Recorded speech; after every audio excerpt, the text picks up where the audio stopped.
Welcome to the deep dive. Today, we're diving deep into the fascinating realm of X-rays. Yeah, these invisible rays, they've really changed everything. Medicine, science, even just, well, security at the airport. Absolutely. And we've gathered a stack of really great sources to explore the whole story, the history, which is surprisingly dramatic, It really is. the science behind them, how we use them, and importantly, the safety side, too. Right, because they are powerful. Exactly. Our goal here is to give you a clear, solid understanding, cut through the jargon, get to the essentials. Think of it as the highlight reel. All the key stuff you need to know, but hopefully in an engaging way. Okay, so let's jump in. And here's maybe the first surprise. The glow we associate with X-rays. People actually saw hints of it way before they were officially discovered. That's right. Go back to, 1785, William Morgan. He was playing around with passing electricity through glass tubes with some of the air pumped out. Uh-huh. And he noticed this weird glow. Looking back, it was almost certainly X-rays being produced. Just, Right. accidentally. So he saw something but didn't know what it was. Exactly. And he wasn't alone. Throughout the 1800s, lots of scientists were experimenting with these electrical discharge tubes, cathode ray tubes. The precursors to old TV tubes, right? Pretty much. And there were these little clues popping up. Philip Lenard, for instance, late 1800s, he managed to get cathode rays out of the tube through a thin window. Okay. And noticed something else was getting through too. Something invisible that could fog up photographic plates and make certain screens glow nearby. So maybe X-rays again? It seems very likely, at least in part. Some called them Lenard rays at the time. And it wasn't just experimental hints, you said. There was theory, too. Yeah, Helmholtz was actually trying to work out the math for what X-rays might be like, using what they knew about light waves, predicting them before they were truly pinned down. Which brings us to the question, if others saw these things, why does Röntgen get the credit? Ah, that's the key difference. It wasn't just seeing a flicker. Röntgen investigated systematically. He realized this was something fundamentally new, not just some variation of cathode rays. So it's about the understanding, not just the observation. Precisely. Yeah. True discovery often needs that rigor. But yeah, you definitely have to acknowledge those earlier glimpses, like William Jennings and Arthur Goodspeed in 1890. Photographers. Right. They were taking pictures of coins using sparks and later found these weird extra images on their plates. Didn't realize until years later they'd accidentally taken an X-ray photo. Wow. And Sanford at Stanford, Tesla, too. Both possibly generated, maybe even detected X-rays without fully grasping what they had. Tesla noted weird film damage near his equipment. Okay, so the stage was set. Then comes the big moment. November 8th, 1895, Wilhelm Röntgen in Germany. He's working with a Crookes tube, one of those discharge tubes, covered completely in black cardboard to block any visible light. But then he notices this faint greenish glow coming from a fluorescent screen nearby. A screen that shouldn't have been glowing. Exactly. Some invisible rays had to be passing straight through the cardboard, hitting the screen. He knew instantly it was something big. And he didn't just go, huh, weird. No, that's the Röntgen difference again. He dropped everything and just dove in. Started testing what these rays could pass through. Books, wood, his hand. And within weeks. Within 2 months, he'd written it all up. His paper on a new kind of ray. And he called them X-rays. X for unknown. Yep. Though interestingly, some early misinterpretations led to them being called chi rays, using the Greek letter chi, which looks like X. So that iconic first image. His wife's hand. You can see the bones, her wedding ring. It's amazing. And her reaction, supposedly, was, I have seen my death. Whoa. Intense. But you can kind of see why, right? Seeing inside yourself like that for the first time. Absolutely. A bit eerie, maybe, but incredible. And the news spread like wildfire. Instantly. Huge global sensation. Within a year, hundreds of papers published. The public was fascinated, sometimes a bit wildly, linking them to ghosts and the occult, that sort of thing. Huh. People will be people. True. And despite Röntgen preferring X-rays, many wanted to call them Röntgen rays. Which stuck in some places. Yeah, still common in German and other languages. But X-rays won out in English, keeping that sense of mystery. And of course, he got the very first Nobel Prize in physics for it. A well-deserved prize. Absolutely. So as you can tell, we've only just scratched the surface here. Right. We've got the early hints, the big discovery, the initial buzz. But now we need to get into how they were actually used, especially in medicine and, well, the downsides that started showing up too. And the tech. How the machines got better. It's quite a journey. Okay. Let's move into those early medical uses. Röntgen saw the potential right away, didn't he? Immediately. He sent his findings straight to doctors, and the idea of these shadow pictures just took off. How quickly are we talking? Astonishingly fast. Just weeks after his paper, Campbell Swinton in Scotland took his own X-ray photo of a hand. By February 96, so just, 3 months later, you had doctors all over North America experimenting. Wow. And using them clinically, too. Oh, yeah. John Hall Edwards in Birmingham, England. January 11th, 1896, he used X-rays to find a needle embedded in someone's hand. The first clinical use. Seems to be. And then just a month later, he was using them during surgery. That's an incredibly rapid jump from lab bench to operating theater. It really is. And were they being used outside medicine, too, early on? Yep. Ivan Tarkanoff, early 96, was already zapping frogs and insects, noting biological effects, not just images. And James Green, a zoological illustrator, used them to look inside delicate animals for his book, Sciagraphs of British Batrachians and Reptiles. Sciagraphs. Yeah, an old word for an X-ray image. Literally shadow writing. Cool. What about the U.S., the first medical use there? Bit of a story there. Frank Austin at Dartmouth read Röntgen's paper, tried all the tubes in the lab, found only one worked. It was based on a design by Ivan Pulush. Pulush. Yeah, apparently his tube had a slanted bit of mica inside that acted as the target for the cathode rays. Anyway, they used that tube to image a kid's broken wrist.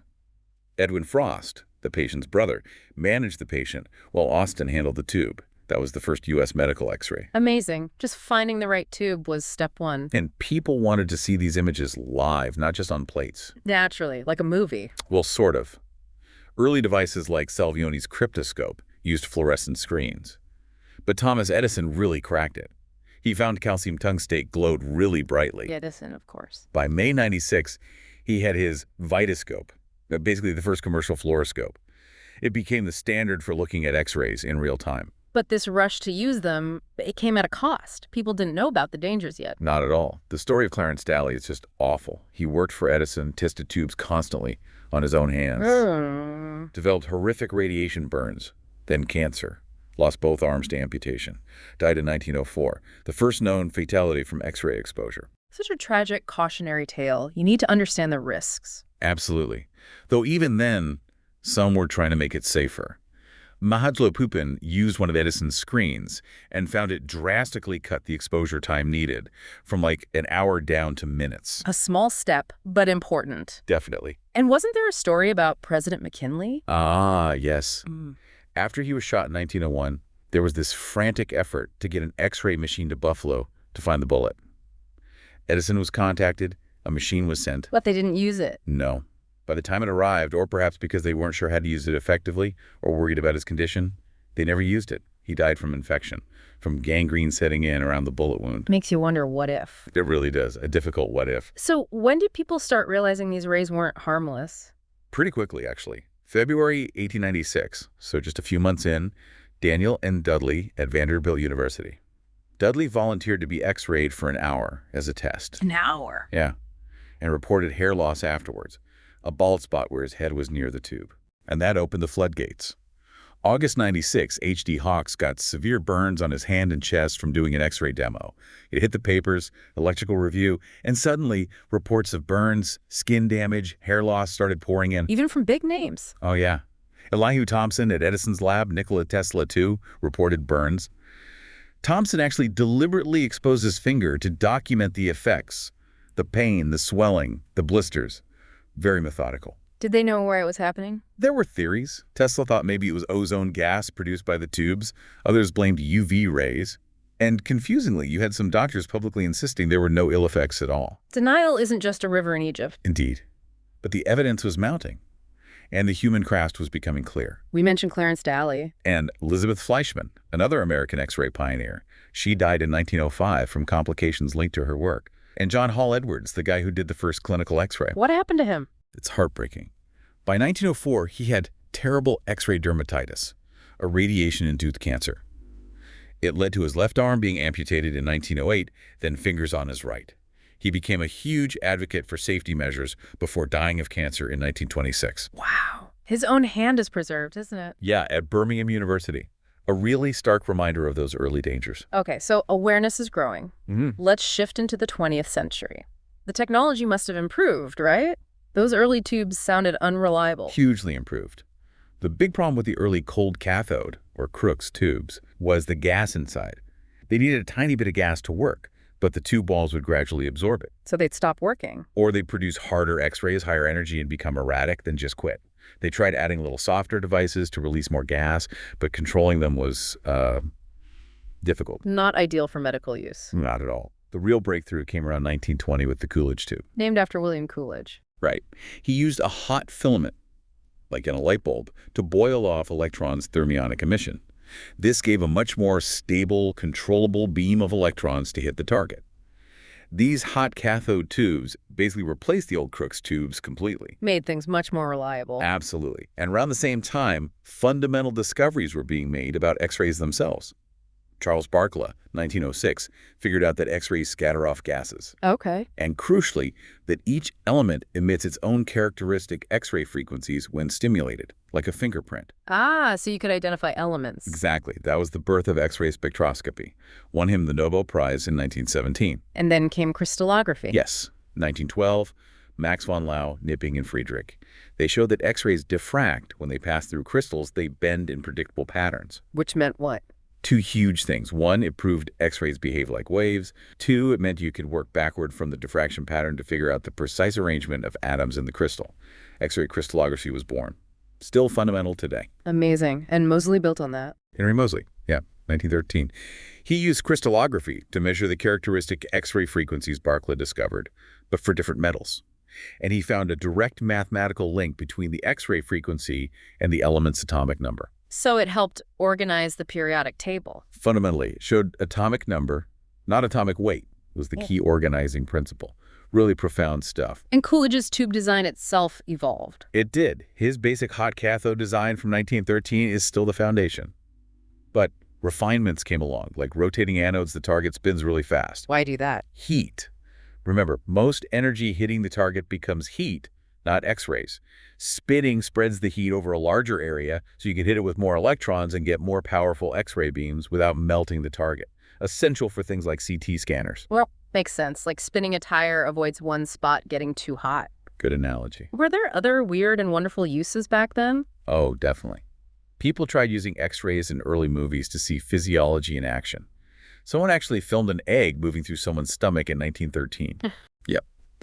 Dr. Louis Gregory Cole called it serial radiography. And of course, Marie Curie's Petite Curies during World War I, those mobile X-ray vans she developed. Bringing diagnostics to the battlefield. Incredible. Truly was. Saved countless limbs and lives, I imagine. Now, you mentioned something earlier. Shoe fitting. With X-rays.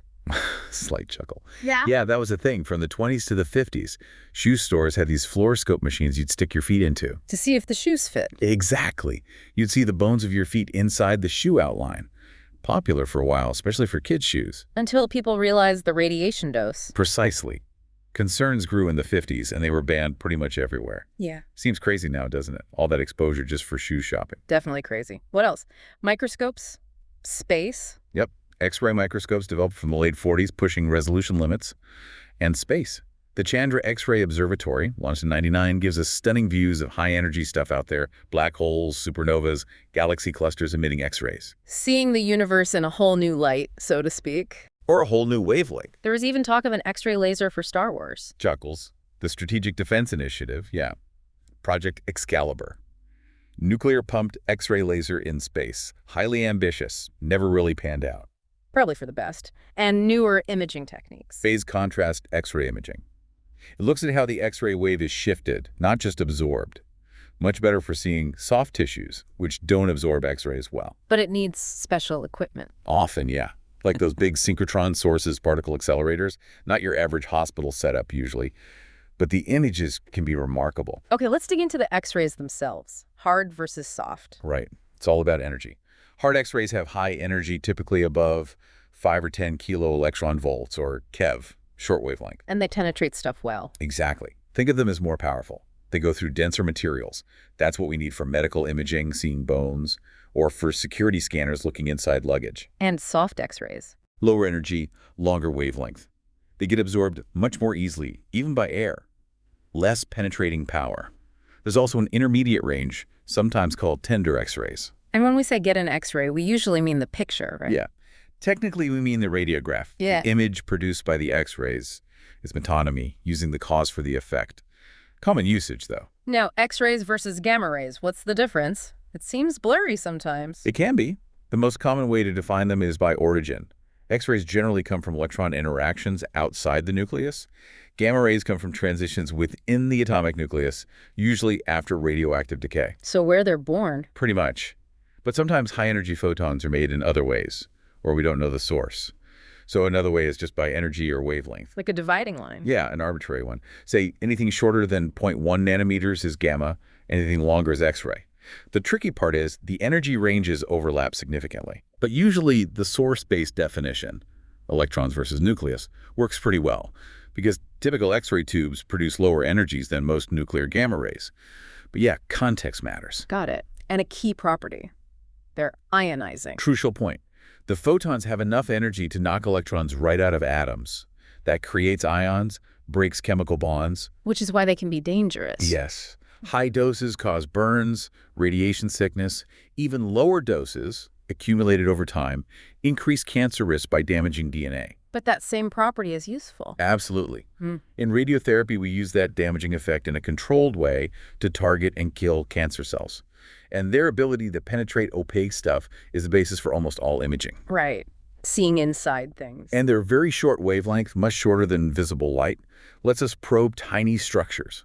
That's key for things like X-ray microscopy and crystallography, seeing things down to the atomic scale. So how do they actually do that? Interact with matter, I mean. 3 main ways it happens: photoelectric absorption, Compton scattering, and Rayleigh scattering. Which one dominates depends on the X-ray's energy and what it's hitting. Okay, photoelectric absorption first. Right. This is the big one for lower energy X-rays, like soft X-rays, and for materials with high atomic numbers. The X-ray photon slams into an inner shell electron and gives all its energy to it. Poof. Photon gone, electron ejected. Exactly. The atom is ionized. This is super dependent on the atomic number Z of the atom, goes up very steeply with Z. Which explains why bones show up. Precisely. Bones are full of calcium, atomic number 20, much higher than the oxygen, carbon, hydrogen, and soft tissue. So bones absorb way more low to medium energy X-rays via the photoelectric effect, casting that white shadow on the detector. Okay, then Compton scattering. This takes over at higher energies, especially in soft tissues for medical imaging. Here, the X-ray photon hits an outer shell electron. It doesn't give up all its energy, just some of it. Like a billiard ball collision. Kind of. The photon transfers some energy, knocks the electron out, so still ionization, but the photon itself survives, just with less energy and going in a different direction. It's scattered. Does that mess up the image? It can contribute to SOG or noise, yeah. Yeah. We use grids to try and block scattered X-rays from hitting the detector. And the third one? Rayleigh scattering. That's elastic scattering. The photon changes direction but doesn't lose energy. It's like bouncing off the whole atom's electron cloud. Less important for image formation itself, but it's related to how X-rays bend slightly when passing through materials, the refractive index. Okay, that makes sense. So how do we actually make X-rays? You need high-energy particles hitting something. That's the core idea. Usually it's high-energy electrons hitting a material target. In an X-ray tube. The workhorse, yes. It's basically a vacuum tube. You have a hot filament, the cathode, that boils off electrons. Then you apply a huge voltage, tens or hundreds of thousands of volts between the cathode and a metal target, the anode. Accelerating the electrons like crazy. Exactly. They get accelerated across the vacuum gap and slam into the anode material, typically tungsten, molybdenum, maybe copper. And that collision makes X-rays. But how? 2 main processes happen when the electrons hit the target. First is characteristic emission. The fingerprint one. Sort of. If the incoming electron hits hard enough, it can knock an inner shell electron completely out of a target atom. That leaves a vacancy. An empty spot. Right. And an electron from a higher energy shell will quickly drop down to fill that spot. When it drops, it releases the energy difference as an X-ray photon. With a specific energy. Yes, specific to that element in that particular electron transition. That's why you get sharp peaks, specific frequencies in the X-ray spectrum, the K-alpha, K-beta lines, etc. Okay, that's one way. What's the other? Bremsstrahlung. Right. It's German for breaking radiation. Breaking. Yeah. As the high-speed electrons fly past the positively charged nuclei in the target atoms, they get deflected, they swerve, they slow down, they break. And losing energy that way. Exactly. That lost kinetic energy is radiated away as X-ray photons. But unlike characteristic emission, this can happen with any amount of energy loss, up to the electron's total energy. So it's not specific frequencies. No, it produces a continuous spread, a smooth spectrum of X-ray energies from low up to the maximum energy set by the tube voltage. So the tube output is both combined. Yep.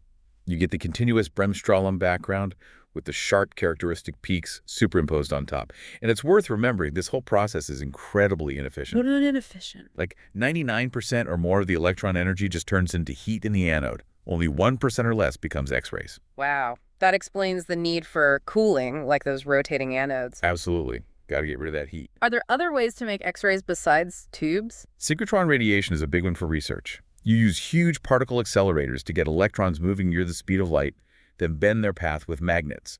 That bending forces them to emit extremely intense, focused beams of X-rays. Much more powerful than a tube. Orders of magnitude more intense, and tunable over a wide energy range. Essential for cutting-edge science. That's sticky tape. Really? Chuckles. Yeah, it sounds weird, but it's true.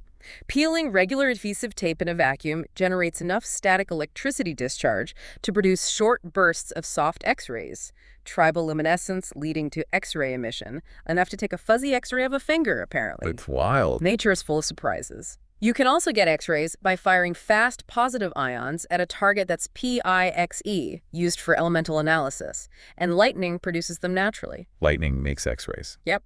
The intense acceleration of electrons in the lightning channel generates bremsstrahlung. They're sometimes called terrestrial gamma ray flashes, or TGFs, often reaching very high energies. Okay, so we can make them. How do we see them? Detectors. Right. Started with photographic plates like Rontgen used, then film, which was standard for decades. Now it's mostly digital. Like digital cameras. Similar idea. Image plates that store the X-ray energy and are read by a laser, or flat panel detectors, which are like large digital sensor arrays, converting X-rays directly or indirectly into an electrical signal. Much faster, better image quality, lower dose possible. And for measuring dose. Ionization chambers, dosimeters, devices that measure how much ionization the X-rays cause to monitor safety and calculate exposure, plus spectrometers to analyze the energy spectrum itself. Okay, let's circle back to medicine. It's still the biggest use, right? By far. Billions of X-ray exams every year globally. It's become such a cornerstone of diagnosis, though it does mean medical imaging is now a major source of radiation exposure for the population. The most common type is still the plain X-ray, projectional radiography. Yes, the standard chest X-ray, bone X-ray, relies on that differential absorption. Bones block more rays, appear white. Air in the lungs blocks very few, appears black. Soft tissues are shades of gray. Good for bones, lungs, Yeah. What else? Detecting certain problems in the abdomen, like bowel obstructions, some types of kidney stones or gallstones, checking placement of lines and tubes, and essential in orthopedics for fractures, arthritis, checking implants after surgery, and of course dental X-rays for teeth. But not great for soft tissues. Generally less detailed for soft tissues compared to CT or MRI, though sometimes we use filters. Filters. Thin sheets of metal, usually aluminum, placed in the beam.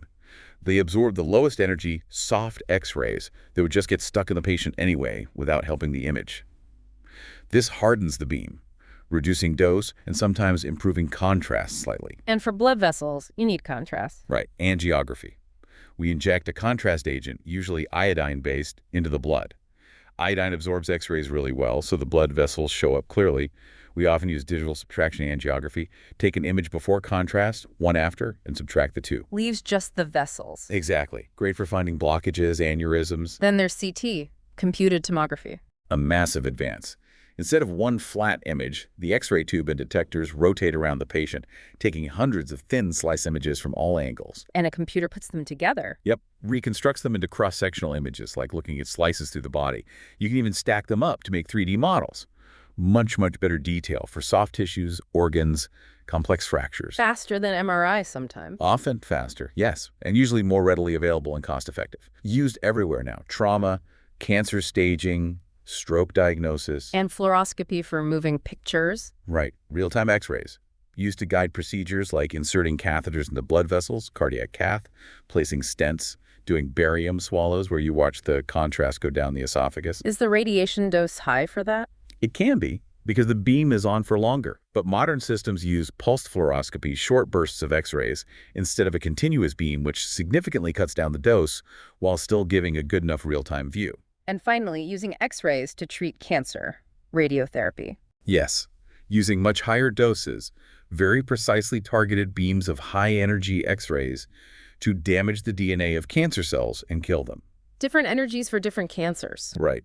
Lower energies might be used for skin cancers, while much higher energies from linear accelerators are needed to penetrate deep into the body for tumors in the lungs, brain, prostate, etc. A cornerstone of cancer treatment, often along with surgery and chemotherapy. Okay, but we have to talk about the risks again. They are carcinogens. Absolutely. Classified as such. Ionizing radiation damages DNA, and sometimes that damage isn't repaired correctly, leading to mutations that can eventually cause cancer. The risk is cumulative over a lifetime. And CT scans are a bigger concern. Generally, yes, because the total radiation dose delivered during a CT scan is significantly higher than for a plain X-ray, maybe tens or hundreds of times higher, depending on the scan. And there are estimates linking past CTs to current cancers. There are. It's complex modeling, but estimates suggest a small fraction, maybe 1 to 2%, of current U.S. cancers might be attributable to past medical radiation, mostly CTs, and that percentage could grow as CT use continues. Is there a safe dose? A threshold? That's the big debate. The standard model, the linear no threshold LNT model, assumes any dose carries some risk, however small. Others argue there might be a threshold below which the body's repair mechanisms handle the damage effectively. But for radiation protection purposes, we generally assume LNT better safe than sorry. So how much risk are we talking? It's small for individuals, but real. A chest X-ray might add a risk equivalent to about 10 days of natural background radiation. A dental X-ray, maybe 1 day's worth. But a CT scan could be equivalent to several years of background radiation exposure. It adds a tiny bit to your lifetime cancer risk, maybe fractions of a percent for a single scan. But if you have many scans? Then the risk adds up. It's always about balancing that small risk against the potentially large benefit of getting the right diagnosis or treatment. And it's worse for children. And during pregnancy? Yes. Children are generally considered more sensitive to radiation because their cells are dividing more rapidly. And a developing fetus is particularly vulnerable. That's why we try hard to avoid X-rays, especially CTs, in pregnant women, unless absolutely necessary. Ultrasound is the alternative there. Often, yes. Ultrasound uses sound waves, no ionizing radiation, much safer for imaging during pregnancy. Excessive radiation can harm the fetus or reproductive organs. And millions of CT scans are done every year, even on kids. Which is why it's so important to justify every scan. Avoid unnecessary radiation exposure whenever possible. ALRRA principle, as low as reasonably achievable. Medical X-rays are a big chunk of our man-made radiation dose now. The biggest chunk for most people in developed countries, yes. And it's increased a lot over the last few decades, mainly because CT use has exploded. How do they protect people? Lead aprons? Lead aprons for patients when appropriate, especially for shielding sensitive organs outside the area being imaged. Lead screens and walls for the staff operating the equipment. Careful beam collimation to only irradiate the necessary area. Regular equipment checks. Even for dental X-rays, the dose is low there. Still important. They use fast film or digital sensors, lead aprons, focused beams. Every little bit of dose reduction helps over a lifetime. Though interestingly, some studies suggest financial incentives can sometimes influence how often doctors order imaging tests. And are there alternatives on the horizon, non-radiation imaging? Research is always ongoing, improving MRI, ultrasound, maybe even completely new physics. But for many things, X-rays, especially CT, remain the best tool we have right now. Okay, beyond medicine, what are some other big uses? Crystallography, we mentioned. Huge. Determining the atomic structure of materials, famously used by Rosalind Franklin, her X-ray diffraction images of DNA were absolutely critical for Watson and Crick figuring out the double helix structure. The pivotal moment in biology. Absolutely. Then there's X-ray astronomy, looking at cosmic sources. X-ray microscopy for ultra-high-res images. X-ray fluorescence, or XRF. What's that? You hit a sample with X-rays, and it makes the atoms emit their own characteristic fluorescent X-rays, the fingerprints we talked about. Yeah. Lets you identify the elements present without destroying the sample. Right, yes. Used in geology, archaeology, materials science. Non-destructive testing? Exactly. Yeah. Also industrial radiography, X-raying welds, castings, pipelines to look for internal flaws, even X-raying paintings to see earlier versions underneath or check authenticity. Checking luggage, packages. Airport security, yes. Quality control for packaged goods, looking for contaminants, industrial CT for detailed 3D inspection of manufactured parts, big scanners for trucks at borders. Even police use handheld X-ray scanners sometimes. Paint art, X-ray art. Yeah, some artists use X-rays creatively. Fine art photography using X-ray images gives a unique perspective. So banned uses, hair removal, shoe fitting, any current niche uses. Röntgen stereophotogrammetry, or RSA, uses X-rays to track tiny markers implanted in bones, to measure movement very precisely, like how implants settle over time. X-ray photoelectron spectroscopy, XPS, analyzes surface chemistry. High-energy physics. Weapons. They play a role in understanding plasma physics relevant to things like radiation implosion and thermonuclear weapons, yes. And very recently, researchers have used incredibly focused X-ray beams, like from synchrotrons, to actually manipulate single atoms and molecules, pushing boundaries there. Wow. Okay, one last weird thing. Can you see X-rays? You mentioned Röntgen saw a glow. Ah, yes. This is fascinating, but mostly forgotten for safety reasons. Both Röntgen and another early researcher, Brandes, reported seeing a faint blue-gray glow when their dark-adapted eyes were very close to an active X-ray tube. What was it? Likely Cherenkov radiation light emitted when charged particles travel faster than light in that medium, like the fluid in the eye, or maybe direct excitation of retinal cells by the X-rays. But obviously, putting your eye near an X-ray tube is a terrible idea. Definitely don't try that at home. Please don't. You can sometimes see the air itself glow, ionizing, if the X-ray beam is incredibly intense, like at a synchrotron. Okay, finally, the units. How do we measure this stuff? There are a few key concepts. Exposure measures the ionization X-rays calls in air. The SI unit is coulombs per kilogram, ckg. The older unit was the Röntgen. Got it. Got it. Then absorbed dose. That's the amount of energy actually deposited in the material, like tissue. The SI unit is the gray, chi, equal to 1 joule per kilogram. The older unit was the rad. And equivalent dose. That accounts for biological harm. Exactly. Different types of radiation cause different amounts of biological damage for the same absorbed dose. Equivalent dose weights the absorbed dose by a radiation quality factor. The SI unit is the sievert, SV. The old unit was the rem. But for X-rays, is it different? For diagnostic X-rays, the quality factor is generally taken as 1, so numerically the equivalent dose in sieverts is usually equal to the absorbed dose in grays. Makes it a bit simpler in practice. Okay, that helps clarify things. So wrapping this up, it's been quite a journey. It really has.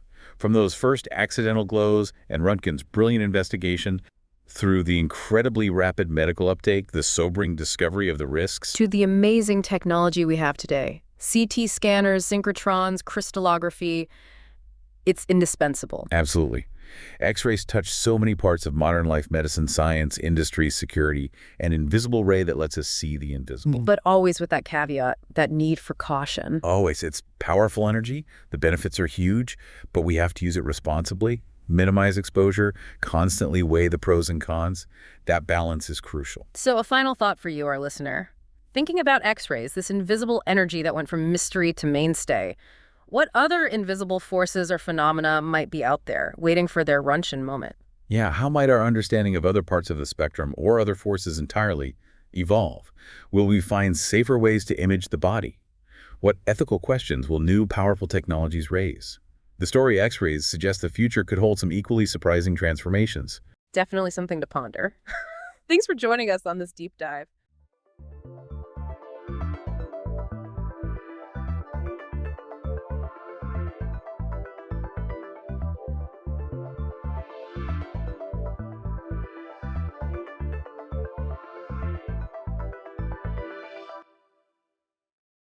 Welcome to the Deep Dive.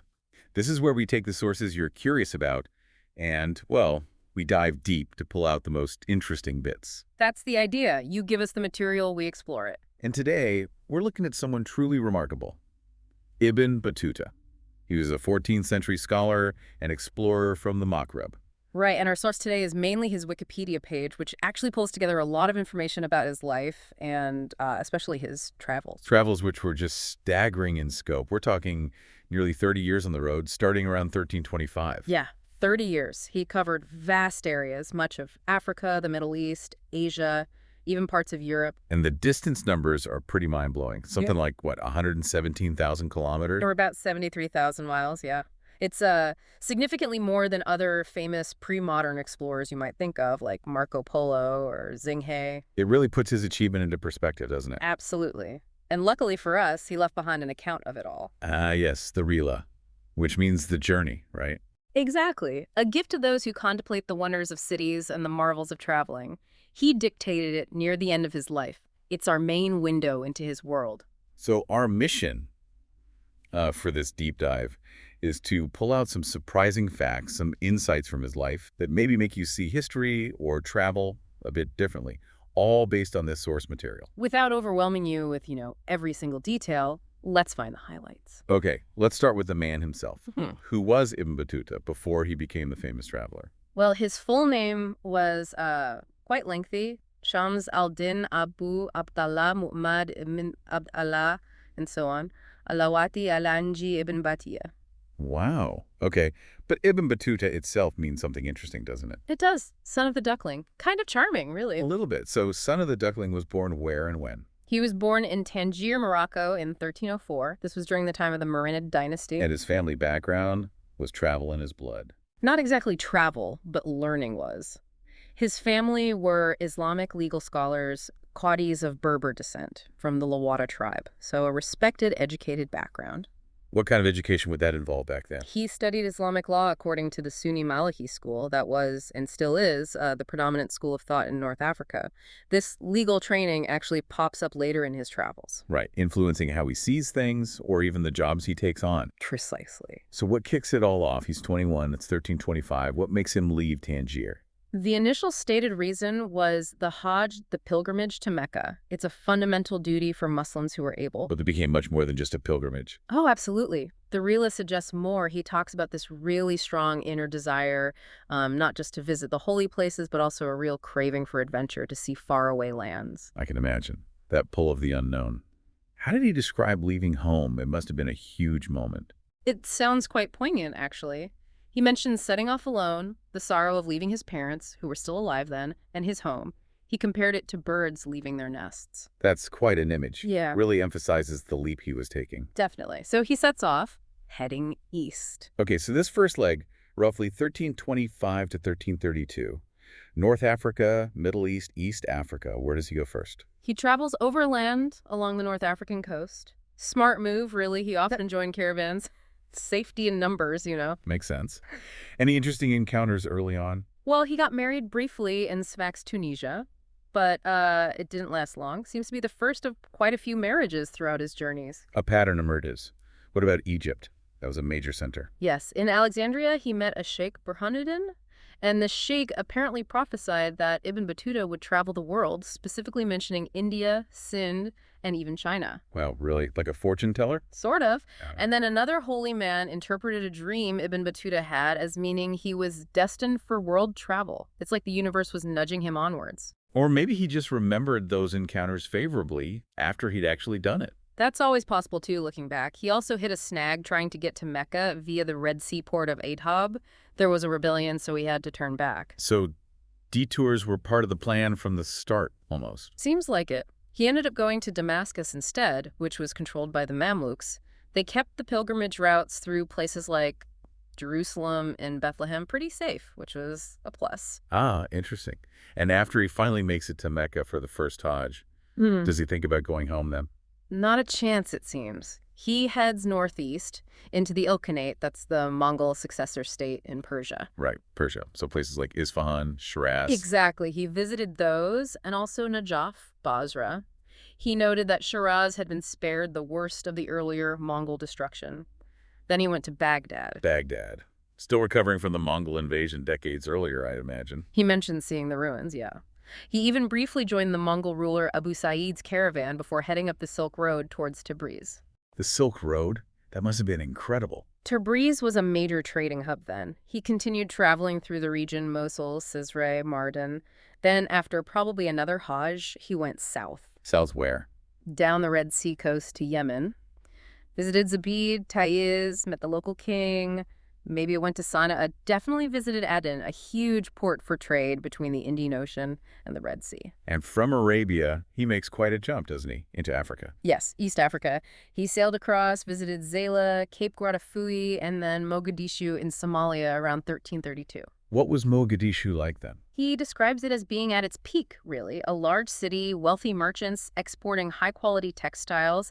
He met the Sultan, Abu Bakr ibn Sheikh Umar. What were his impressions of the Sultan? He noted the Sultan was dark-skinned, spoke both Somali and Arabic, and had, a proper court with ministers and officials, a sophisticated setup. That's important context, and he kept going Yep. south. Down the Swahili coast, Mombasa, which was smaller then, and Kilwa in modern Tanzania. Kilwa was significant, wasn't it, with the gold trade? Hugely significant. He called Kilwa one of the finest, most beautifully built towns he'd seen. Lots of wood and reed construction initially, but he was impressed by the Sultan Al-Hassan ibn Suleiman and the city planning. Did he mention specific buildings? Yes, he saw the palace of Husuni Kubwa being built and the great mosque being expanded with coral stones. Really impressive stuff. Then he looped back to Arabia via Oman for another Hajj. Just incredible. That's already a massive journey, and it's only 1332. And he's just getting started, really. The next phase, up to about 1347, takes him even further afield. Anatolia, Central Asia, India, Southeast Asia, China. Where did he head first after that Hajj? His next big goal was Delhi. He wanted to work for the Sultan there, Muhammad bin Tughluq. So he traveled overland through Anatolia, modern Turkey. What was Anatolia like then? This is before the Ottomans fully consolidated power, right? Yeah, right. He was really impressed by the hospitality there, especially from groups called Fidian associations, sort of semi-religious groups of young artisans. He actually met Orhan, who would become the Ottoman Sultan, and visited Bursa, the early Ottoman capital. And his personal circumstances started to change. Seems so. He acquired his first servant, a Greek slave boy in Anatolia, and later more slaves. Suggests he was becoming somewhat wealthier, or at least better connected. Okay, so from Anatolia, where next? Straight towards India. Not quite. He took a sea route across the Black Sea to Crimea, which was part of the Golden Horde's territory. The Golden Horde, another Mongol successor state. Exactly. He met Uzbeg Khan, the ruler, and even traveled with his massive mobile court. He went incredibly far north to Bulgar near the Volga River, noted the short summer nights. Wow, that's quite a detour. And then another detour. He went with one of the Khan's wives, a Byzantine princess named Bayalun, back to her home city, Constantinople. He visited Constantinople, the heart of the Byzantine Empire. He did. Met the Emperor Andronikos III Palaiologos, saw the Hagia Sophia. Imagine seeing that in the 14th century. Unbelievable. Okay, then did he head towards India? Then he headed east, back to the Khan's court, then across Central Asia, past the Caspian and Aral Seas. He visited Bukhara and Samarkand. Famous Silk Road cities. What were his impressions? He praised Samarkand as grand, though he noted its walls were still in ruins from earlier conflicts. He spent time at the court of Tarmashirin, the ruler of the Chagatai Khana there. And the final leg to India, through the mountains. Yes, south through Afghanistan and then over the Hindu Kush Mountains. He called it the Hindu Slayer Range because, tragically, many slaves died from the cold during the crossing. A grim reminder of the realities of travel then. Definitely. He finally reached the Indus River in 1333. And into the service of the Sultan of Delhi, Muhammad bin Tughluq. That was the plan. He was appointed as a qadi, a judge, using his legal background. The Sultan was probably the wealthiest Muslim ruler at the time. How did he find being a judge in India? Was it smooth sailing? Not entirely. He found it difficult to apply Islamic law strictly, especially outside the Sultan's immediate circle. Local customs were very different. He visited shrines like Baba Farid's in Pakpatan, saw rhinos in Sindh. So a mix of official duties and more observation. Yeah. What was his relationship with the Sultan like? Apparently quite volatile. Periods of favor, periods of suspicion. It sounded like it was a bit stressful. I can imagine. Yeah. What prompted him to leave Delhi? Well, in 1341, the Sultan gave him a big job, lead an embassy to the Yuan dynasty in China. An ambassador to China, that's huge. It was, but the trip started badly. His group was attacked by bandits on the way to the coast. He was robbed, even kidnapped for a bit. Seriously, he got kidnapped? Yeah, but he managed to escape and rejoin them. They sailed from Kampat, but then near Calicut, disaster struck. What happened? A storm. One of the ships and his envoy sank. The other one, carrying his belongings and companions for the China mission, sailed off without him. He was stranded. Stranded again. What does he do now? He can't really go back to Delhi after that failure, can he? Probably not wise, no. So he lingered in southern India for a while, and then, kind of randomly it seems, he decided to go to the Maldives. The Maldives. Why there? It's not entirely clear, but he ended up staying for about 9 months and, believe it or not, became chief judge there. He just keeps landing on his feet as a judge. He does. He even married into the ruling family. But he tried to enforce stricter Islamic practices, like making women cover up more, which wasn't the local custom, and it caused political friction. He eventually left, or perhaps was pushed out. And managed to acquire 4 wives during his 9-month stay. Yes, temporary marriages for travelers were apparently quite common. It's a fascinating little episode. Where to after the Maldives fiasco? He went to Sri Lanka next, visited Sripada, Adam's Peak, then another shipwreck attacked by pirates. Honestly, his sea voyages sound incredibly dangerous. It's amazing he survived. It really is. He ended up back in southern India for a bit, then back to the Maldives briefly, before finally getting passage on a Chinese junk heading east. Okay, towards China again. Eventually. First, he reached Chittagong in modern Bangladesh. Then he trekked inland for a month to meet a famous Sufi saint, Shah Jalal, in Sylhet. A spiritual detour. Seems like it. He described the saint quite vividly. Then he went even further north into Assam before turning back. And then Southeast Asia. Yes, around 1345 he reached Sumatra, visiting the Samudra Pasai Sultanate, which was Muslim. He noted their customs were similar to parts of coastal India he'd seen. Did he go anywhere else in the region? Briefly to Muljawa, which might be Java or the Majapahit Empire, a Hindu kingdom. He noted their war elephants and ships. Then there's this intriguing, possibly mythical stop in Tawalisi. Tbilisi. Where's that? Nobody knows for sure. Could be Vietnam, the Philippines, maybe even fictional. He claimed he met a warrior princess there named Urduja, who opposed the Chinese Yuan dynasty. A warrior princess. That sounds like something out of a story. It does, and historians are skeptical. But finally, after all that, he reached Quanzhou in China. China at last. What year was this, roughly? Around 1345 or 1346. What were his first impressions? Quanzhou was a major port, right? Zaitun, as the Arabs called it. Exactly, Zaitun. He noted the local artists making portraits of foreigners, maybe for security. He was impressed by the crafts, silk, porcelain, also fruits, paper money, shipbuilding. What about the culture? Food? He mentioned the food, yeah, including things like frogs and dogs, which would have been unusual for him. He commented on pigs being common, too. But scholars have noted some issues with his China account, haven't they? They have some potential geographical errors, like mixing up rivers, maybe misidentifying how porcelain was made. It suggests he might have been relying partly on hearsay or other accounts, not just his own eyes for everything. That's important context. Did he connect with other Muslims there? Oh, yes. Quanzhou had a large Muslim quarter. He was welcomed by community leaders, met prominent Persians. He also mentioned visiting a Taoist monk. Did he travel much within China? He did. Went to Guangzhou, Canton, Fuzhou, and then inland to Hangzhou. Hangzhou. Marco Polo raved about Hangzhou, too. Yes, Ibn Battuta called it one of the largest cities he'd ever seen. Very beautiful, he said, especially the lake. Impressed by the wooden ships on the canals. He even claimed he went to a banquet hosted by the Yuan governor. Did he make it to the capital, Beijing? He says he did. He refers to it as Kanbalik. He mentions presenting himself as the ambassador from Delhi, which is a bit odd given how that mission ended. He described the emperor's palace. He also heard about the rampart of Yajuj and Majuj. Gog and Magog. You mean the Great Wall? That's the common interpretation, yes. But he admits he never actually saw it, nor did he find anyone who had. So, again, maybe based on legend or rumor.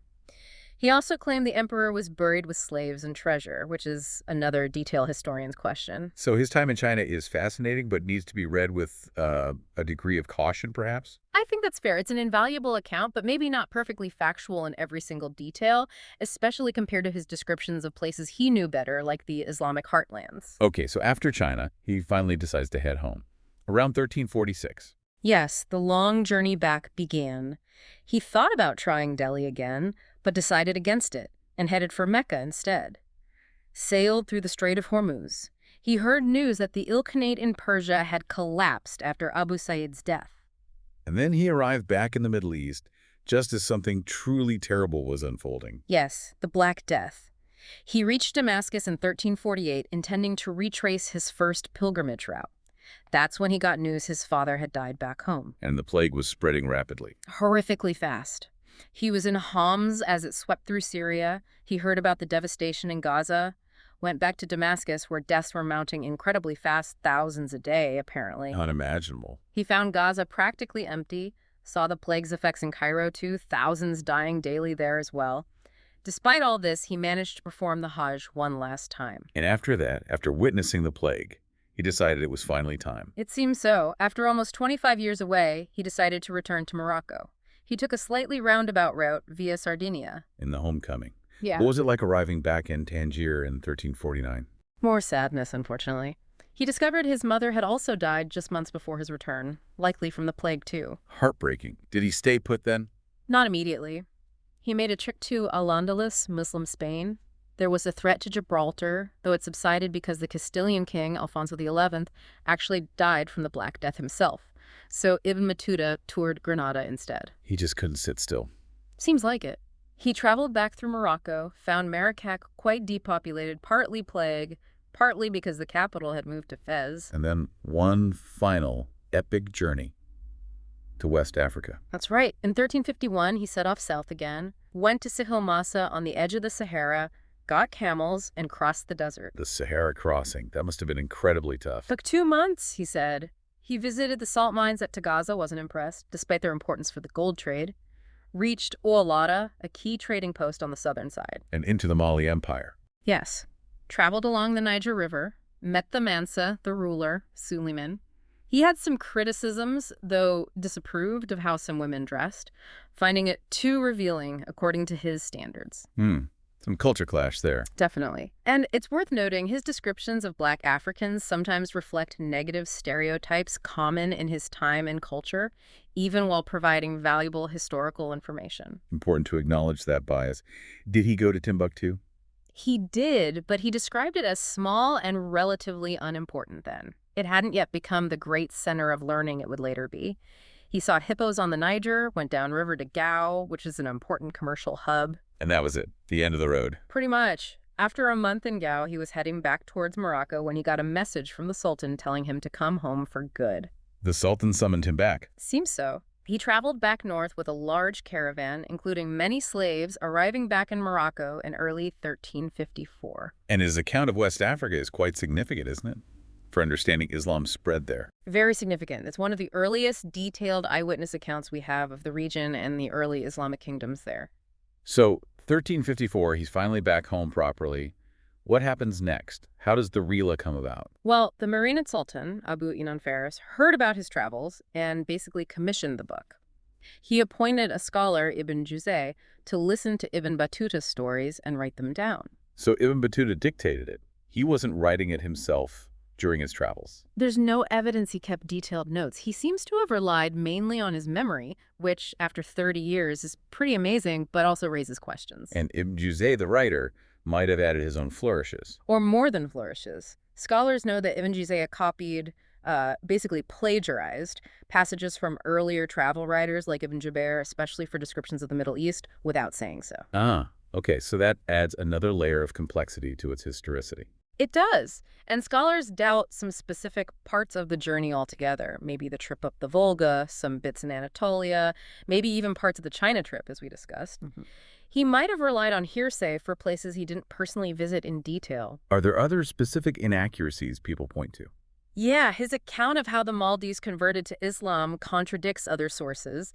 And the China account, as mentioned, has details that seem unlikely or echo other contemporary reports perhaps too closely. But despite these doubts, and the plagiarism by Ibn Juzay. Despite all that, the Rila is still considered an incredibly valuable source, a unique panorama of the 14th century world, especially the vast, interconnected Islamic world. And it gives glimpses into his personal life, too. Marriages, culture shock. Absolutely. He mentions wives, divorces, children he had in different places, concubines. He also describes things that clearly surprised him, like certain customs among Turkic peoples or the dress code or lack thereof, in his view, in the Maldives. So what did he do after the Rila was finished? Did he just retire? He was appointed a judge back in Morocco. Seems he settled down finally. He died sometime around 1368 or 1369. And the book itself, the Rila, it wasn't widely known in Europe for a long time. No, not really. It circulated in the Arab world, but it was only rediscovered by European scholars in the 19th century. Then it got translated, and his reputation just grew and grew. It's amazing how stories like that can resurface. And his legacy lives on today, doesn't it? Very much so. You've got the massive Ibn Battuta Mall in Dubai, themed around his travels. Right, I've heard of that. Each section is like a different region he visited. Exactly. And he was featured prominently at the Expo 2020 in Dubai, too. Plus, the airport in Tangier, his hometown, is named after him, Tangier Ibn Battuta Airport. A fitting tribute. Yeah. So wrapping this up, it's just an astonishing story, isn't it? A real testament to, well, human curiosity, endurance. And the fact that the medieval Winold was in many ways much more connected than we sometimes imagine. People traveled vast distances. He went from being this young scholar wanting to make the pilgrimage to arguably the greatest traveler of his age, maybe any age before modern transport. His experiences offer such diverse perspectives on so many different cultures across Africa and Asia. It really makes you pause and think, doesn't it? Imagine the sheer difficulty, the danger, but also the incredible reward of seeing so much of the world back then. Absolutely. And it prompts the question, what can his account, even with its potential flaws, tell us about our own views of the world today? Our assumptions about different cultures. That's a great point. And what parts of his story, his seemingly boundless desire to just see what was over the next horizon, resonate with you, the listener, today? What sparks your own curiosity? If this deep dive has piqued your interest, definitely consider seeking out a translation of the Rila or look for more resources about his life. It's a journey through history that really stays with you.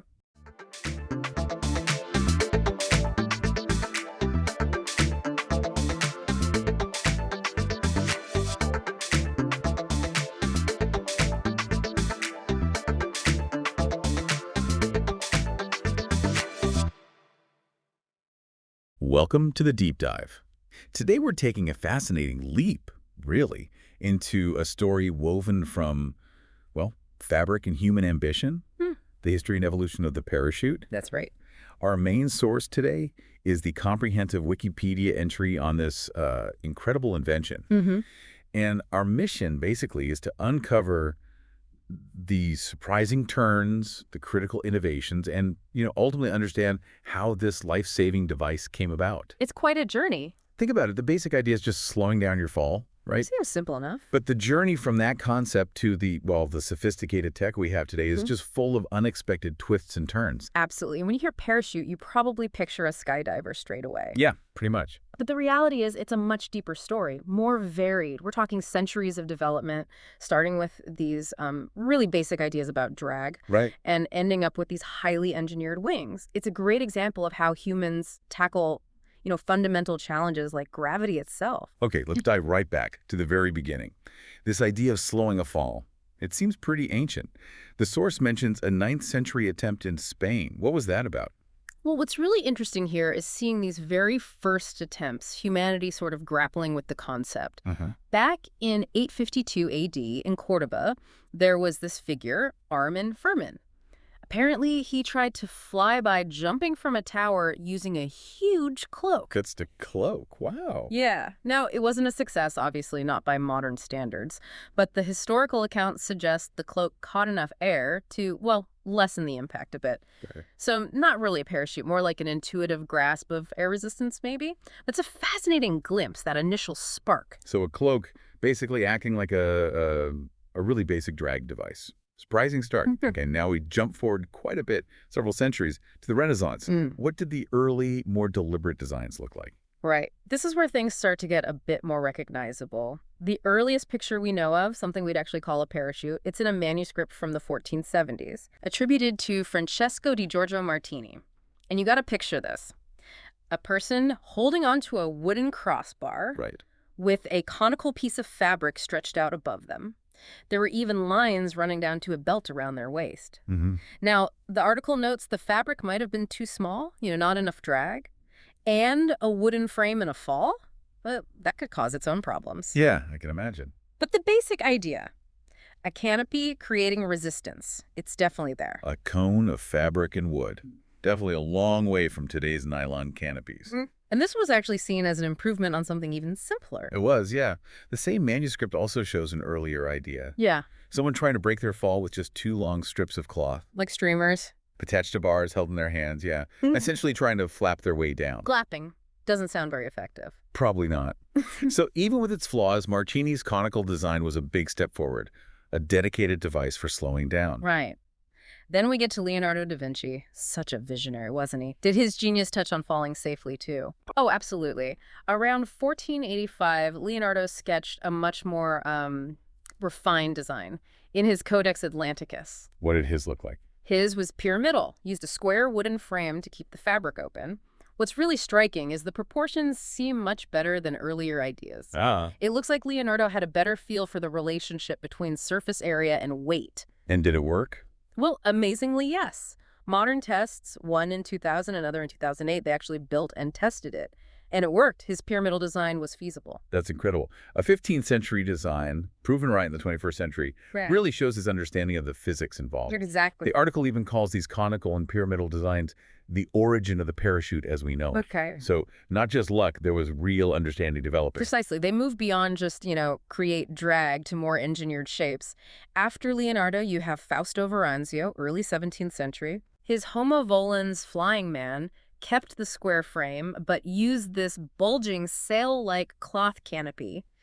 He figured correctly that this shape would catch more air, slow the descent better. And that's the famous picture, right? The figure floating down with the square chute. That's the one. Very iconic. And the article mentions the story about Veranzio actually testing it himself. Yeah, did he? Well, for a long time, people believed that in 1617, when he was 65, Veranzio jumped from St. Mark's Campanile in Venice, or maybe somewhere else, using his design.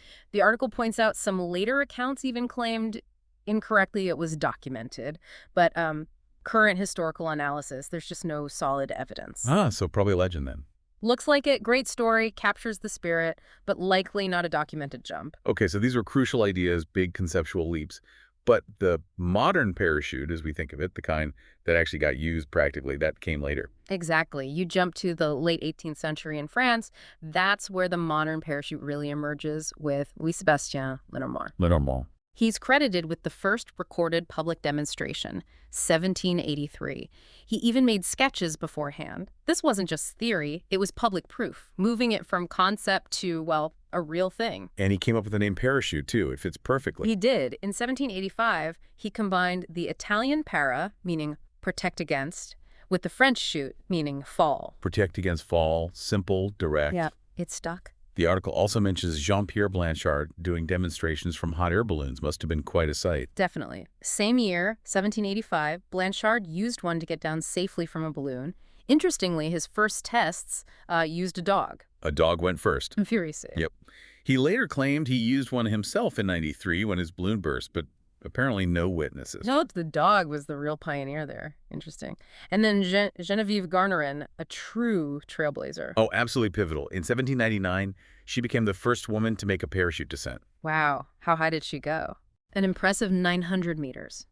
In a gondola under a balloon, she detached it, came down safely, and she did loads of these jumps across Europe. Really caught the public's eye, popularized the whole idea. Amazing. A real pioneer of the skies.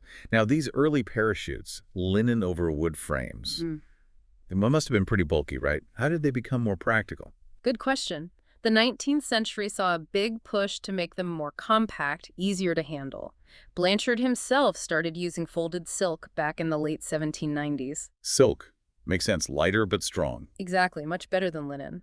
Then, in 1797, André Garnerin-Jean's husband made the first jump with a frameless silk parachute. Frameless. Yeah, no rigid structure. That was a huge step towards the soft, foldable canopies we use today. Frameless and so. Okay, that sounds much more portable. Were there other key improvements around then? Definitely. In 1804, Jérôme Lalande introduced basically a hole at the top, the apex. Why a hole? Seems counterintuitive. It sounds like it, but it was vital for stability. It let trapped air escape in a controlled way, reducing those violent swings, the oscillations, that plagued the early designs. Oh, okay. Stability makes sense. And later in the century, 1887, you had Park Van Tassel and Thomas Scott Baldwin inventing parachutes independently over in San Francisco. Baldwin made the first successful jump in the western U.S. So innovation was happening elsewhere, too. Right. Parallel developments. Yeah. Okay, moving into the early 20th century, just before World War I, what were the big steps then? This was a really crucial period. Things started looking much more like the modern parachute. In 1907, Charles Broadwick showed you could fold the parachute into a backpack The backpack. and use a static line attached to, say, a balloon to automatically pull it open when you jumped. That sounds like a game changer, especially for pilots. It was a major leap, a self-contained, reliably deployed system. Very important as airplanes were just starting to become practical. The article also mentions a pretty dramatic test at the Eiffel Tower. Yeah. Tragic, actually. Indeed. There was a successful test in 1911, dropping a dummy, But then, in 1912, Franz rifled. He was a tailor. A Kaler. Yeah, he jumped from the Eiffel Tower himself, testing his own wearable parachute design. Mm. Well, it didn't deploy properly. He died on impact. Oh, terrible. A really harsh reminder of the dangers, the need for proper engineering and testing. A sobering moment. Uh-huh. But progress didn't stop. We had Grant Morton's first airplane jump and Gleb Kotelnikov's knapsack parachute around the same time. Yes, 1911 was a big year. Grant Morton made the first documented jump from an airplane using a throw-out type. Throw-out? Literally held the packed chute, jumped, and threw it into the wind to open. Wow, okay. And in Russia, Kotelnikov invented the first knapsack parachute specifically for pilots, though the article notes there were earlier, less practical bag chutes. Kotelnikov also, interestingly, tested the braking force by attaching one to a car. So like a drogue chute at the very beginning of that idea, too. Pretty much, yeah. So many things happening at once. And then Albert Berry's jump in the U.S. from a plane. That was different again, right? Yes, 1912. Berry made the first successful attached-type jump from a plane in the U.S. His chute was packed in a container under the plane, attached to his harness. Ah, so it pulled out as he fell away. Exactly. Triggered as he dropped. Another deployment method being tested. And what about Otofan Banish? His design sounded unique, like an umbrella. Yeah, Barney patented this distinctive umbrella-like parachute in 1914. He apparently sold or donated the patent to the U.S. military. Did it work well? It seems the principles behind it, even if the shape was unusual, contributed to the first practical military parachutes later on. He was the first to patent a design that actually worked effectively in this new age of flight. Okay, so by the time World War I starts, the parachute isn't just an idea anymore. It's being actively developed for real-world use, especially military. Absolutely. And the first main use was for observers in those big tethered observation balloons. Ah, because they were easy targets for enemy planes. Exactly. Sitting ducks. Parachutes were their only way out. The Germans adopted them first, then the British and French. How did those work? Pretty basic, really. The chute was usually in a bag hanging off the balloon basket. The observer wore a simple harness, jumped, and that pulled the chute out. It makes sense. But the article says using them with actual airplanes early on was tricky. Why? Yeah, adapting those balloon chutes for planes often caused problems. The main issue was the shroud lines, the cords getting tangled in the plane itself, especially the propeller. Ouch. Yeah, you wouldn't want that. But despite the problems, they did save some German pilots. Hermann Goering, apparently. Interesting. There's also that old claim that Allied pilots weren't given parachutes, like, on purpose, to stop them bailing out. Right, I've heard that. What does the source say? Any truth to it? Well, the article cites research by Air Vice Marshal Arthur Gould Lee. He went through the British War Office files after the war, found zero evidence for that claim. So, likely not true. Seems like it. Plus, there were practical issues. Early cockpits were tiny, often no room for a pilot in a parachute pack. And planes couldn't carry much weight back then, so the extra bulk mattered. Ah, okay. So more about logistics and early plane limitations, not some cruel policy. Well, it's that way. But development definitely continued during the war. Everard Calthrop's British parachute and Solomon Lee Van Meter Jr. inventing the ripcord. Those sound important. Hugely important. Calthrop's designs showed better reliability in tests around 1917, and Van Meter Jr.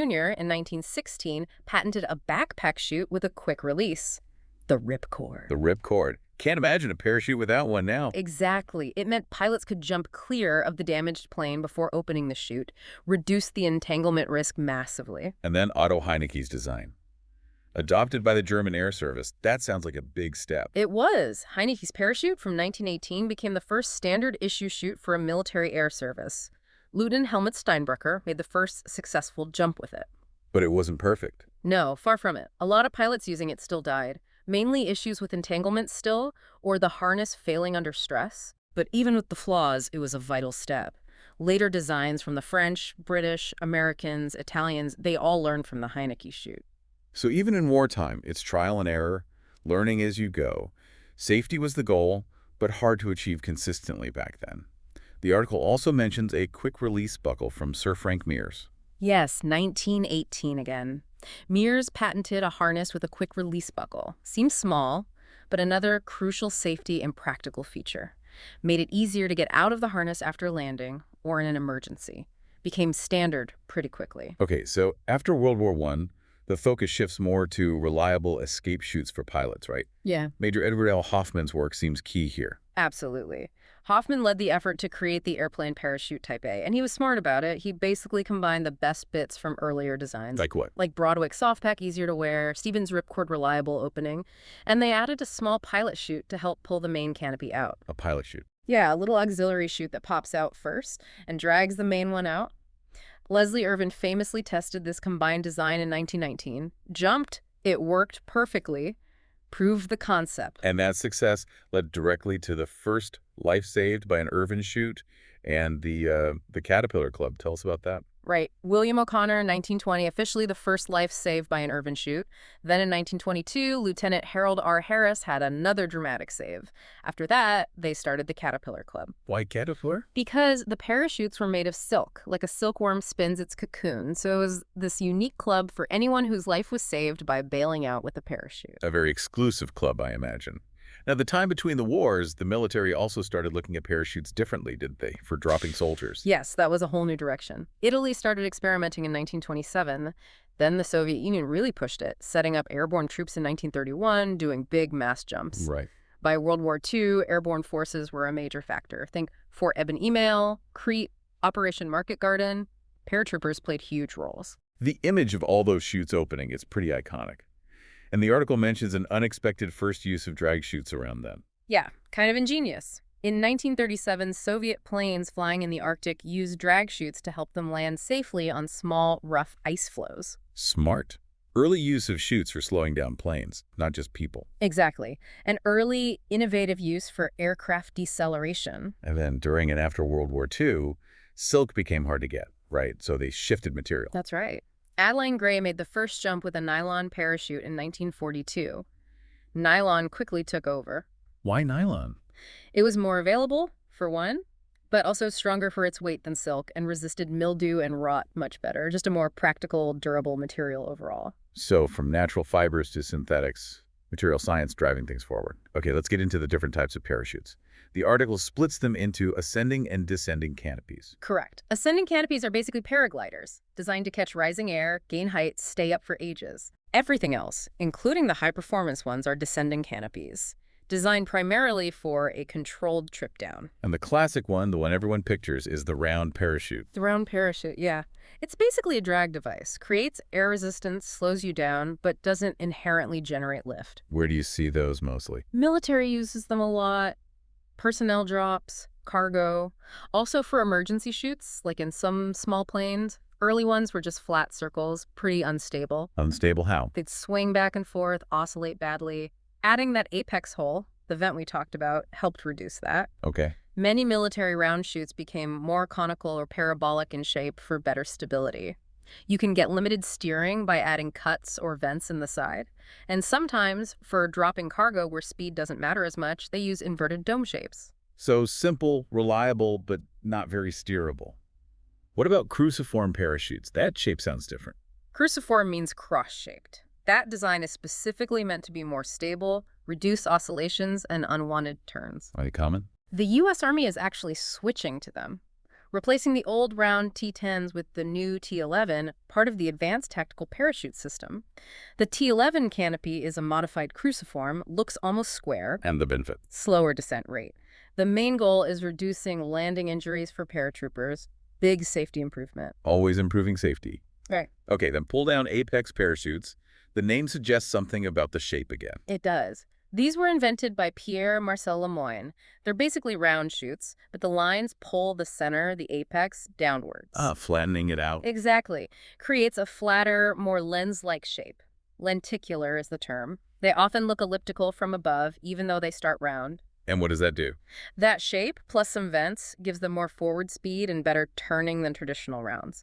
They were really popular in sport parachuting, kind of mid-60s to late 70s, a step towards more performance. A kind of transitional design then. What about annular chutes, the ones with the big hole in the middle? Why the... Annular means ring-shaped.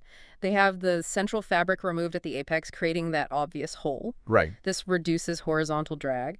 And if you add some rear vents, they can actually get decent forward speed. Some are truly ring-shaped, but mostly it's about that central vent. Less common now, though. And the Regalo wing, that sounds like hang gliding. Any connection?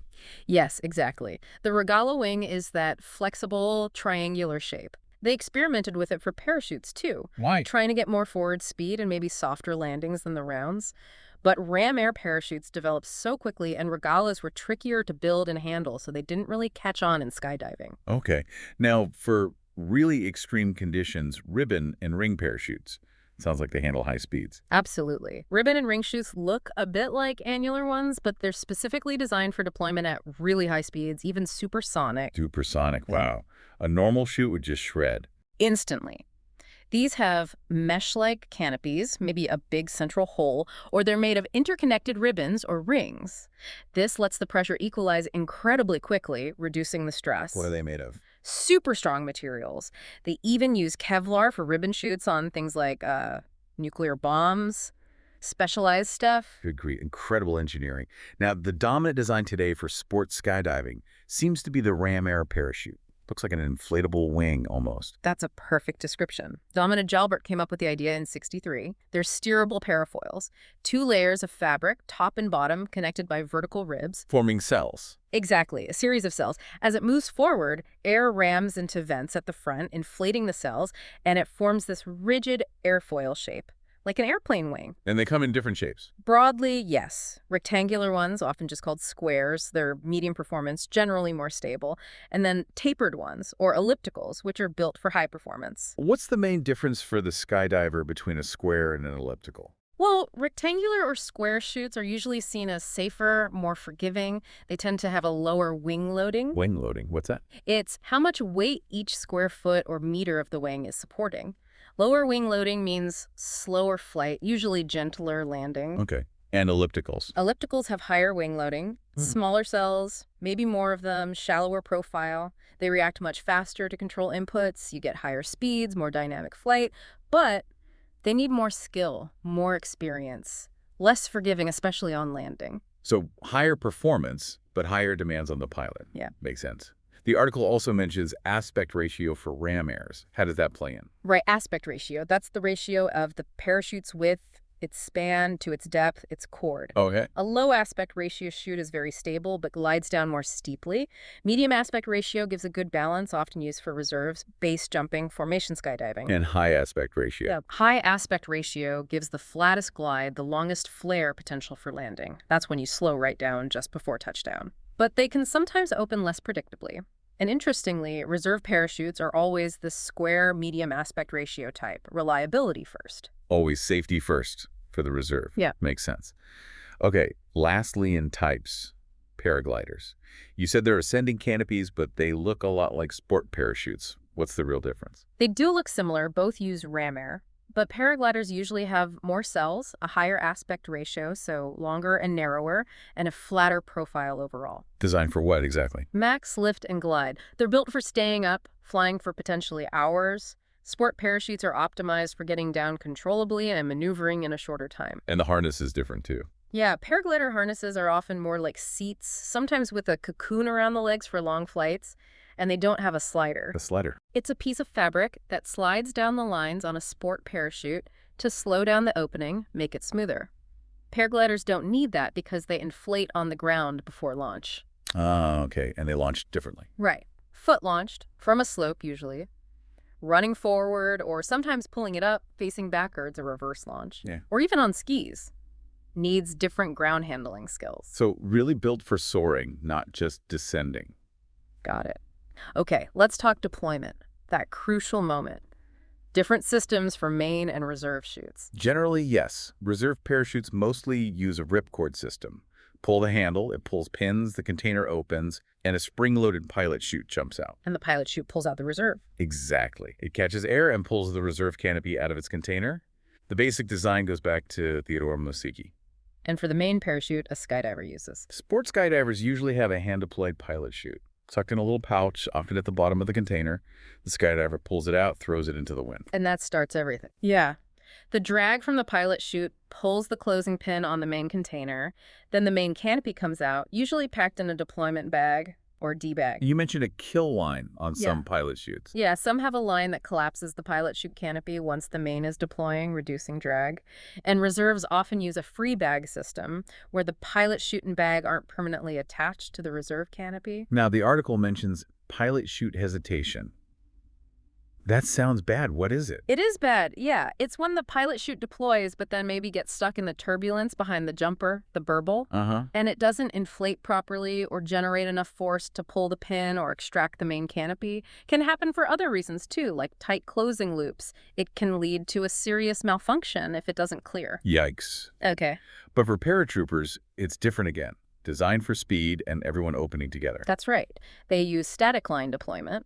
The chute's deployment bag is hooked onto a strong strap, the static line, which is anchored inside the plane. So when they jump, The line pulls tight, yanks the chute right out of the bag. It's fast, reliable, and ensures everyone opens at roughly the same time and altitude. Essential for mass drops. reliability is obviously key for something that stops you hitting the ground. What does Wikipedia say about safety? How often do things go wrong? Well, proper packing is number one, obviously. Reserves legally need certified riggers to pack them in most places. Sports skydivers learn to pack their own mains very carefully. And the malfunction rate? Statistically, for main parachutes in sports skydiving, it's estimated around one malfunction for every 1,000 jumps.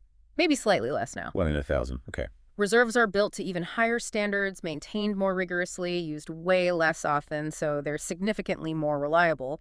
The real safety net in skydiving is having that reserve. Right. The chance of both failing is tiny. Extremely low. The U.S. Parachute Association reported about one fatality per 133,000 jumps back in 2017. But it's crucial to remember. That's it. Injuries, even fatalities, can still happen even if the parachute works perfectly. Often comes down to pilot error, especially during the landing phase. So technology is great, but the human element is still critical. The article also lists specific malfunctions for round parachutes. Some have pretty weird names. They do. There's the Mae West, or blown periphery, where the edges kind of blow inwards and can get tangled. Oh. A streamer is when the chute fails to inflate, just trails behind like a ribbon. Not much drag there. No good. An inversion is where part of the canopy blows inside out. Barber's pole is when the lines get severely twisted up. Hmm. A horseshoe is usually when the pilot chute comes out, but the main bag doesn't leave the container properly. And maybe the worst is jumper in tow. That's that. That's where the static line doesn't detach after opening and the jumper gets dragged behind the plane. Extremely dangerous. Wow. All things to avoid. Okay, shifting gears, let's talk records. Joseph Kittinger's 1960 jump. That's legendary stuff. Oh, absolutely. Project Excelsior 3, he went up in a high-altitude balloon to over 102,000 feet. Incredible. That set amazing records. Highest jump, obviously, and longest free fall duration because he used a small drogue chute for stabilization on the way down. Reached near supersonic speeds in the thin upper air. And those records held for ages, right? Yeah. Really pushed the limits. They did, though for the longest free fall distance without a drogue, Yevgeny Andreev held that FAI record from 1962. Until Felix Baumgartner. Until Baumgartner in 2012. His Red Bull Stratos jump, even higher, over 127,000 feet, and he became the first person to break the sound barrier in free fall. Amazing. And Kittinger was involved with that mission, wasn't he? He was kind of his advisor on the radio during the ascent and jump, a real passing of the torch moment. Cool. And then Alan Eustace jumped even higher. Eustace jumped from even higher in 2014, yes. But he used a drogue chute for stabilization during his fall, so his records are in a slightly different category according to the FAI. Still an incredible achievement. Truly pushing boundaries. Yeah. Okay, finally, besides people jumping, what are some other uses for parachutes? Maybe less obvious ones. They're surprisingly versatile. Drogue chutes, like we mentioned, are used a lot for slowing things down, landing fighter jets, drag racers after a run, Right. even stabilizing things dropped at high speed. They're also used in emergency systems for some light aircraft, and they're essential for tandem skydiving to slow the pair down initially. And they help deploy the main parachute reliably in many systems. And anything else? Well, on a lighter note, sometimes old decommissioned parachutes get used as play equipment for kids. Big, colorful canopies to run under. From saving lives and breaking records to playtime. Quite the range. Indeed. So wrapping this deep dive up, it's really clear the parachute has this long, often surprising history. It's all about human ingenuity, isn't it? Constantly pushing for better safety, better performance. Absolutely. From those very first ideas, the cloaks and the Renaissance sketches, right up to today's super sophisticated ram air wings, it's been an incredible evolution. And it ended up serving so many different purposes, way beyond just letting people jump out of things safely. Yeah, what's really fascinating now is thinking about what's next. With materials getting better, designs getting smarter, what new forms might we see? Could there be uses we haven't even thought of yet? It's possible. It really makes you appreciate how this seemingly simple device has had such a massive impact on aviation, safety, even sports, and record breaking. A really powerful example of solving a fundamental problem with clever engineering. Absolutely. And maybe next time you see a parachute, you'll think about that whole long journey behind it. Hopefully. Thanks for joining us on this deep dive. Until our next exploration.